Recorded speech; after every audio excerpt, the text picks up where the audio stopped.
the favorite of the region and hope to be as far as you can from it. So far, bad luck for Super Renegados, but this time around, they do have an opportunity here against QLASH to try to make it to a grand final. Predictions at home are very much in favor of QLASH. I believe the entire casting desk also went with QLASH, and I mean, honestly, it makes sense, right? They have the most experience, they've had the most success out of the two teams, and right now they're coming in as a pretty heavy favorite. Nita is the first pick for field goal. Quite like it. Shelly, I prefer. To be honest, I didn't quite catch the balance. I saw a Willow, a Barley, and a Dynamite on the left-hand side there. Willow as well as banned. On the right side, Max coming in for Renegados to pair with it. So Willow, Stu, and Spike banned there by Super Renegados. I actually prefer the draft that Super Renegados are shaping up here. Well, I know how you feel about Nita, Teddy, but it's not a bad thing to have here. I just feel like, again, if Shelly's not banned, you've got to consider it highly. But Crow, yeah, that's a very strong statement. And the slowing toxin is going to negate a lot of what the Max can bring to the table in terms of speed. Shelly, as well as we know, having the very fast movement speed that I really hope we see a nerf down to fast in the near future for her. It would definitely help a lot in terms of the methods that we're seeing kind of across the regional areas of the BSC becoming so dominant with her. But they are lacking still a little bit of range. Some big DPS actually here on the side of QLASH. They've got to be thinking around those ideas when it comes to this next brawler pick. M's going to come in. That's not a bad one from me. I was kind of thinking maybe B because it covers a few open doors here when it comes to the tanks. Let's see what Super Renegados have got up their sleeve here. Something to be able to just overrun this comp. It could be a tanky idea, Teddy. They might not be too phased about the M's here. Primo would be my kind of go-to. Yeah, I think they can absolutely afford to, and you know, considering the triple thrower ban coming through from QLASH, it wouldn't be completely, you know, unlikely to see a tankier option, something more aggressive. But no, they're going to play it a bit more standard, a bit more calm, and I feel like it's one of the interesting things about this region is that sometimes on maps where we tend to have more aggressive ideas, they'll play something a bit safer, like, you know, more bounty-like brawlers, I guess.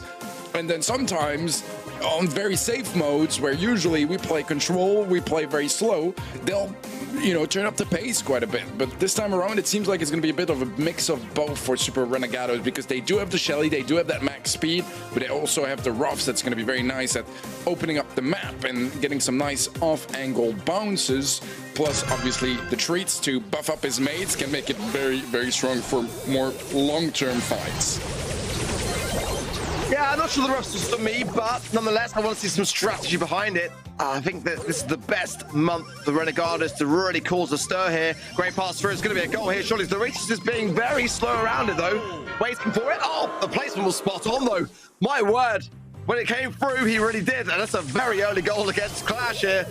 Starting to wonder whether, predictions-wise, Eddie, we could see another upset here.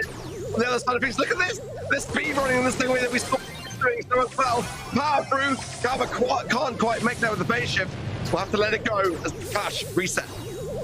Yeah, a little bit missed here this time around, but in all fairness, I mean, they got a phenomenal opening goal and they're still very much in the driver's seat. Let's see if they can hold on to that strong positioning, as right now QLASH are trying to reset, but Jubiler is going to find a kill on the right-hand side, and the Bear does come forward with the Crow slow as well. Cowber should be going down, but actually he will survive with just the tiniest bit of health. QLASH are regrouping and getting things more in order. Great takedown on the left-hand side there from Tufa. Great spray from Kaya Dog, and this is the entire team wipe there. Two members of QLASH survive on. The goal is there. And they bought themselves some time as we approach 1 minute on the clock here. Super Renegados will get back to their winning ways here if they want to take this game. Dino getting pushed up by Cowber. Dino gets control of the ball, does have jump as well, so they need to be careful on the side of Super Renegados. A great super from Doritos, but he can't quite get a hold of the ball. And QLASH are able to defend off that push successfully. A chance now to go for a push of their own, and with an M super available as well. This could be very dangerous. Doritos is going to be Caught in the super, he goes down. That's a huge opening, but can Clash capitalize? Like the phase shift, but it does place cover in a very awkward position. But now with the respawn of the Roots coming into play, might help a little bit. Great bear there from Tufa, and the shield to match as well. But Doritos is defending it wondrously well. He's still alive, trying to juke his way around things, and Tufa can't get the pass through. Now, though, a big jump there from Adino. They should be able to do it just about. It's a free goal. It's unavoidable, but you got to get the setup. And they did for the first goal, but afterwards they just didn't really get the chance to do that again. Again, this time around we'll see an aggressive start on their end, but not as likely to be a goal, but never mind. Tufa is so low, he does get a kill. Jubilu goes for the super. Can he score it up? No. Perfect teamwork from Clash there to save that goal, and Clash are still standing. Tufa did so well there. I mean, to be able to get the takedowns that he did to then come back as well at such low HP and still defend for the goal. I mean, that man was a one-man band. Let's see, though, whether that will deflate the ego here of Super Renegados or whether they will start to push forwards more. And yeah, Doritos is mad, getting some good splash damage in, but the trickle down there of the poison will steal it for Clash's advantage. Not really much that Calvin can do here. Got a respawn coming in there for Super Renegados, which will help a lot, but I love that position from Dog. It just places under so much pressure. Edino coming in, the pass there available, but now he goes down too far. Knocks back. Wonderful defense, but the ball still trickles in. And Clash get one on the board. That was incredible. My goodness, just the awareness, the calculations of the wall break to still slot that one in was a trick shot. Lovely stuff there from Clash. A minute left on the clock, and they have the lead. Super Renegados do have that Shelly super, which we've seen how threatening that can be. Pretty sure they're playing the slow star power as well, which can be quite scary, because if you get caught, it's an easy opportunity to close the gap. Doritos is pushing up, and there it is, the slow, the follow-up kill onto Tufa. But is that gonna be enough to really create an opening? I'm not sure. There's still trades left and right, and so far Super Renegado is not making that much progress. If the Doritos will absolutely tap him, but he's going to be asking himself now, how much more do I need to do to ensure this goal goes through? The left-hand side now, Calvin trying to get a couple of shots using the damage gear as well to help with his team to be coming through the mid to secure some of it, but 15 seconds is not going to be nearly enough time for them to be able to get this ball out without some takedowns along the way. And there is one, but Tufa still survives on. Bear comes in with the shield. That is going to be enough. Nothing that Super Renegados can do. The set goes the way of Clash. I respect Nita just a little bit more. More than Jesse, for example. So we still haven't quite got to Jesse yet. Yeah. Well, maybe we'll see her here. Actually, it's not a bad Jesse map, but you still draw the line there, do you? Yeah, that's where the line is, very much so. And Supercell, this is not your occasion to give me Jesse quests. I'm re-rolling those. I'm praying for Jesse now, I really am. Ring of Fire up next for Hot Zone. It could be a Mr. P map, actually, for this particular region. And it's not banned. We shall see. Eve gonna come in. Not really for me, actually, anymore, Ring of Fire. But, like, you know, South America still clearly feel like it's worth bringing in on this particular map. The bans were Poco, Stu, and Colette on the side of Super Renegados. Crow, Penny, and Pam for Clash. Definitely then, that Crow ban is quite key. The Pam ban, actually, I feel is quite key here as well. Your products can do fantastically well on this map. But the long-range mid-battle is where a lot of this can be won and lost. Griff, not really for many of the regions. Sometimes still utilized a little bit, actually, in North America. But one that's going to be coming as the first pick, and that's a bit of a question mark there for me, the Super Renegados. But RT still available. I wonder whether that's the pick that this region might be considering for more of that long-ranged mid-battle. Bo had a lot of play rates actually in South America as well prior to the mid-seasonal break. We only saw it really once yesterday in EMEA, and it was a bit of a weird time to see it as well with Reply Totem, but Mech is still the flavor for Renegados coming in for them. I quite like the draft so far. I'm curious what Clash are going to do here, to be honest, because Eve is a bit of a weird first pick for me.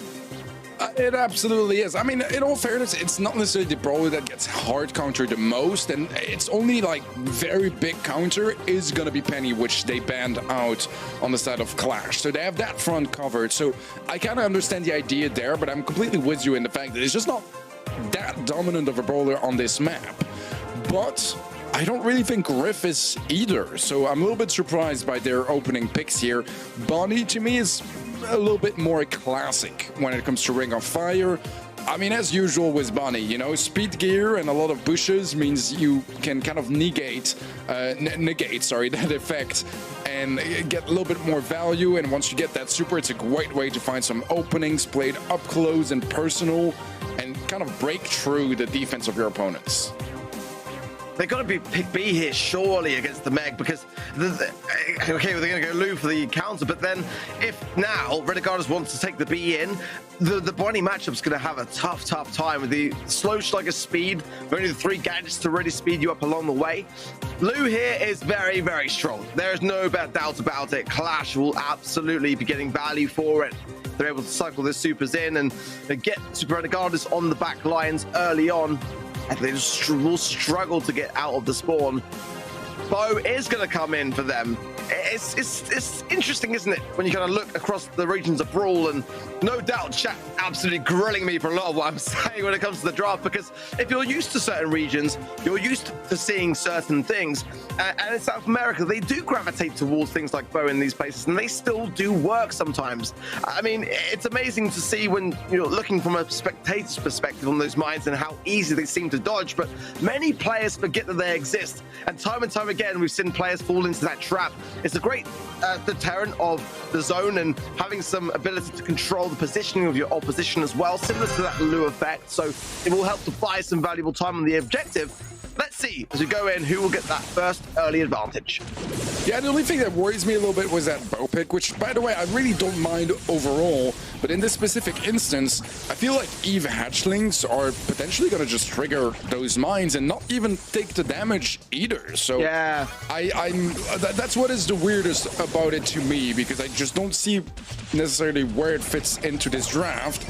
But, I mean, in all fairness, so far, it's paying off. They have a nice early lead, and they have all the control they could ask for.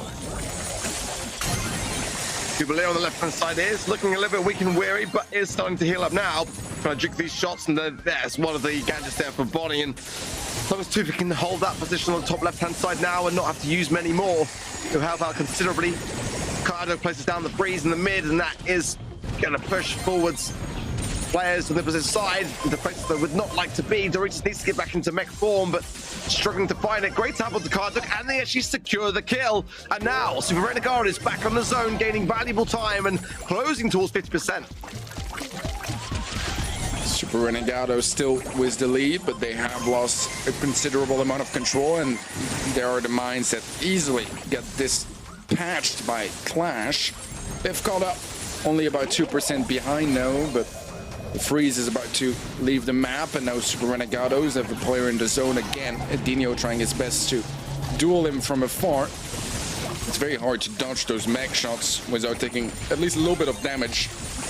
Dino is low HP.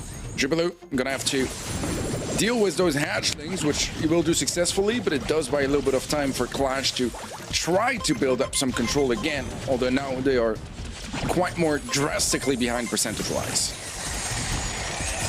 Retaking things now, and then a good spot. Doritos not in mech form either, but interestingly enough, running jolting volts as opposed to toolbox. We don't really see that these days with mech.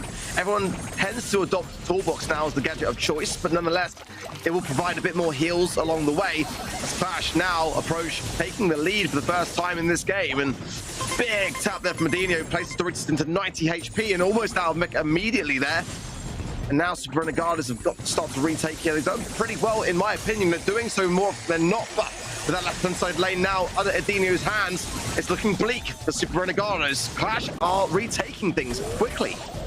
Yeah, this is looking really good for them. 2-5 with a nice jump in. Doesn't quite get the right landing, but does still get the kill regardless.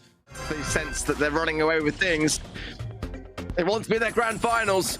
It's a place which they've been twice this year, but can't help but remember March when they came short and banned DeLucas went through to face test.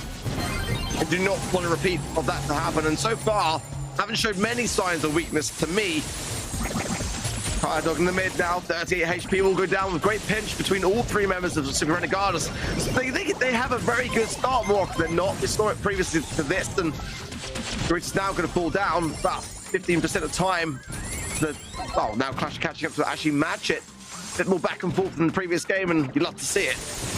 Yeah, I think it's actually a much better start for Clash. And if you look at the setup time on both sides, I mean, Super Renegados is a lot quicker. We've seen that those mines don't matter all that much for Super Renegados, so they don't really need any supers to find value, whereas on the side of Clash, Lu without a super is just not really Lu, is it? And same with the hatchlings from Eve.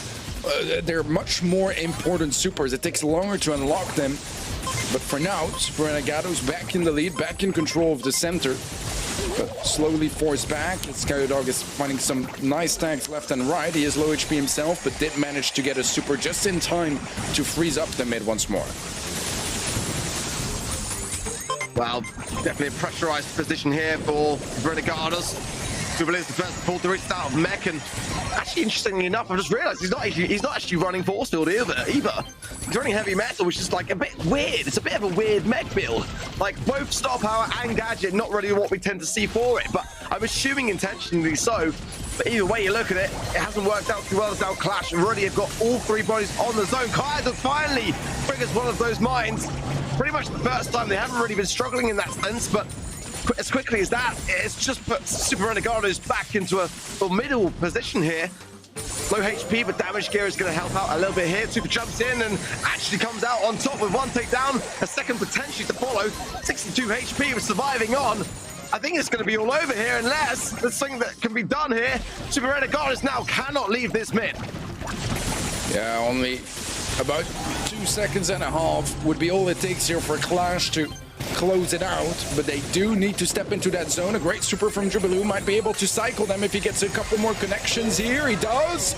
Doesn't quite get the kill though. 2-5 jumps over. It just wasn't all that impactful of a pick. Like it just, the mines, like they got one stun with it. And they didn't even really, you know, buy time or funnel your opponents. Like they really just didn't bring anything to the table to me. And I'm hoping that moving on to Crystal Arcade, Super Renegados are gonna just, yeah, kind of iron out some of those drafting mistakes and make things a bit more clear. Because don't get me wrong, I feel like Bo, if it had been like a first pick, for example, would have been less worrisome.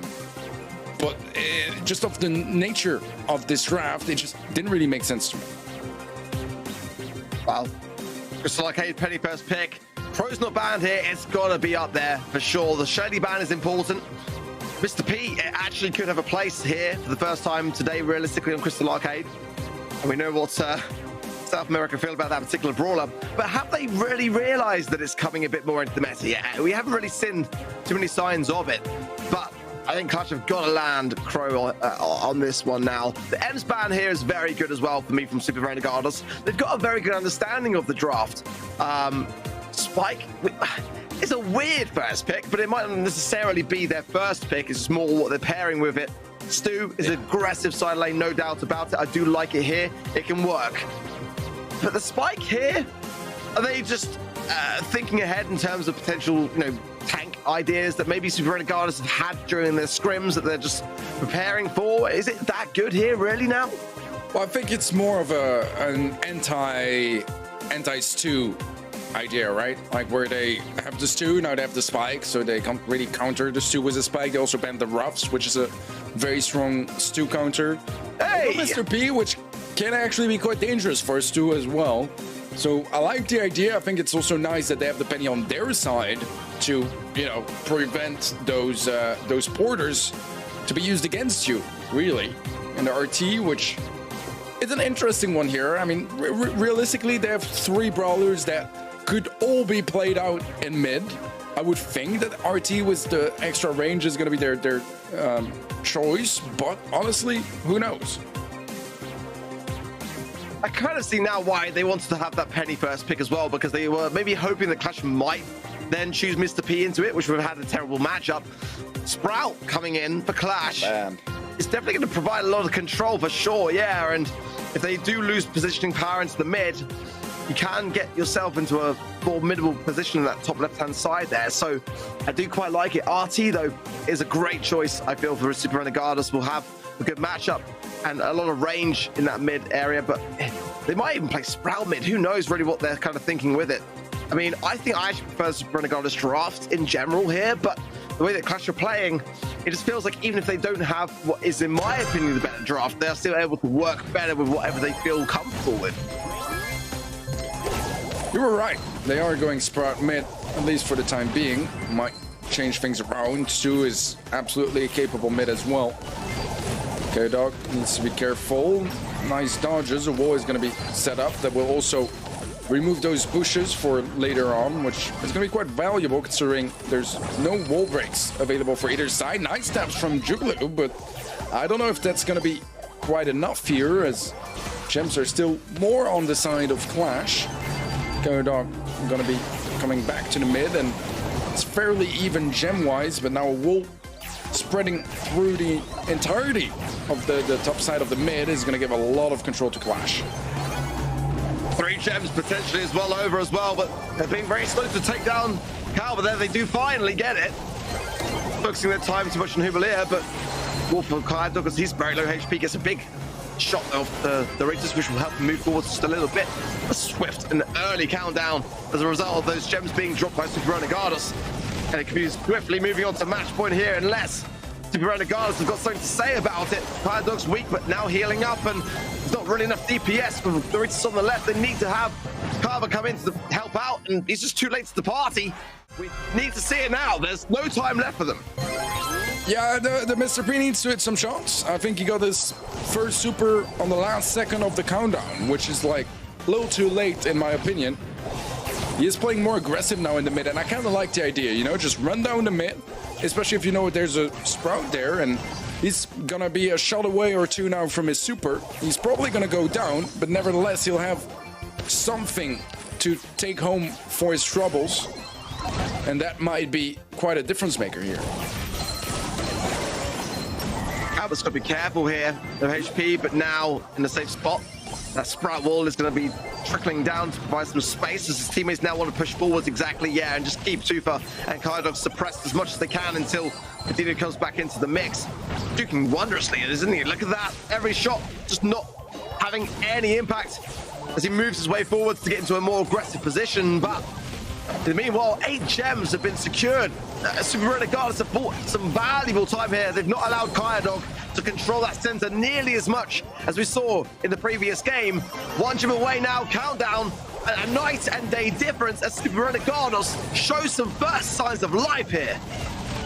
Beautifully done by Super Renegados. Quite a way to start that game as well, with Doritos just running down the mid, closing that gap against the Sprout, and getting that early super comeback of their own. But let's find out here. Match point still for Clash.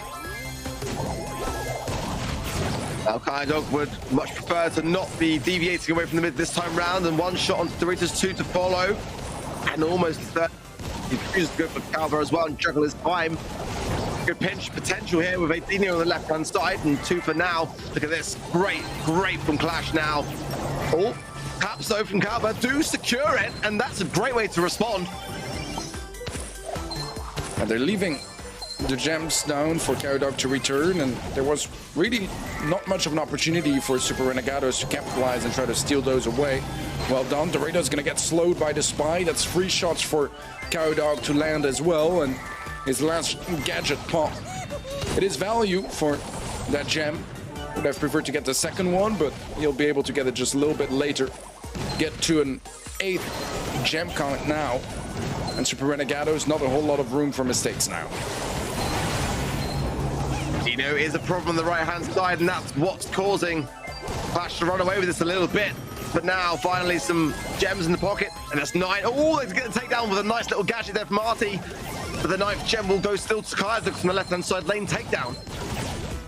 They cannot lose mid control here on the side of Super Renegados. That gem is looking like it's going to be pushed very heavily. The Doritos goes down. Everyone now is just humiliated, but that 1 gem on the other side of the wall will be enough. Clash now on countdown. It's got to be a reset. Nothing short of it, or they will go through to today's grand final. Either Adino or Kydog needs to go down. Adino is low HP. He's also marked up. 150 HP, 2 seconds left. Can they find a connection? They will not. And Clash take it home. They are going to the grand finals once more, trying to finally get their first title as monthly final winners here in the BSC 2023.